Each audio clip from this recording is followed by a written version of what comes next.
The Omaha Conservatory of Music is about 15 years old. When I came to the institution, it was about 165 students studying privately. And now we're touching almost 2,000 families' lives throughout Omaha and the state of Nebraska, really. What we really wanted to do was create a community around music and around music excellence. The organization has grown from more of a mom and pop run conservatory to a conservatory that with the organization that would be enviable, I think, of most conservatories. When I started as the executive director, we were in the building on Pacific Street. We just kept carving it up smaller and smaller and smaller until we almost had no lobby left and there was storage in the hallways. We knew we needed to move when somebody had to have a trumpet lesson in the bathroom. So, there just weren't any studios available. And then we moved into our second location, which seemed like heaven. It was about 5 times bigger. But with the explosion of the String Sprouts program and the other programming that we have, we became aware we're probably going to need to move to a permanent home. We were able to take this beautiful building in a beautiful location and really adapt it to our needs in a top-to-bottom renovation, which transformed it internally, but really did so within the skin of the existing building. If I was imagining a building that would be perfect for the needs of what Omaha Conservatory of Music offers in programming, it would be this building.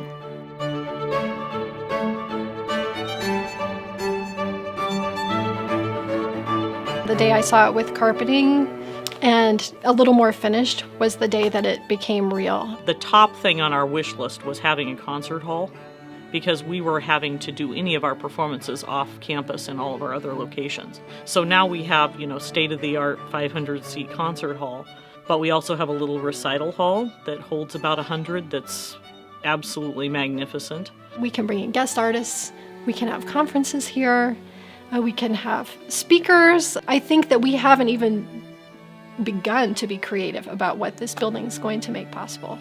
The part that I'm most excited about is the work that will be done by the students who have passed through this institution.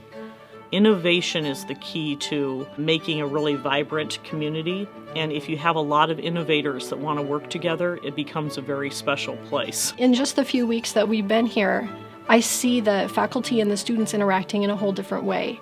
You know what's really cool about the students is all of a sudden they're practicing a lot more. I think it's kind of elevated in their minds the importance of what they're doing as young people, and it's given a lot of validity to them, saying this is a really neat thing and we're going to support you by creating an environment where you can grow and thrive in a major way. I can already see in this building that it's becoming an oasis and a home for the people who come here.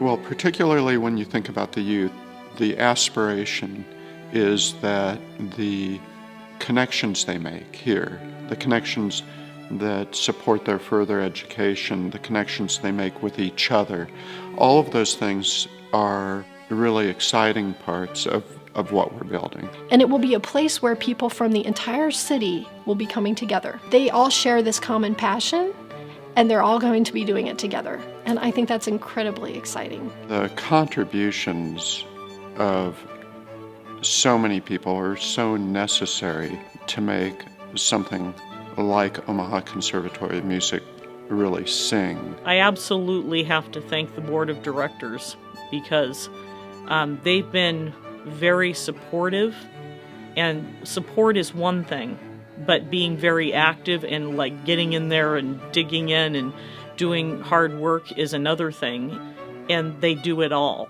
And heading that up, Paul Smith and his wife Annette have just been out in the community leading the way and helping us to get to this point. I can't even begin to name all the names of the people who've really sacrificed and their time, their energy, their resources.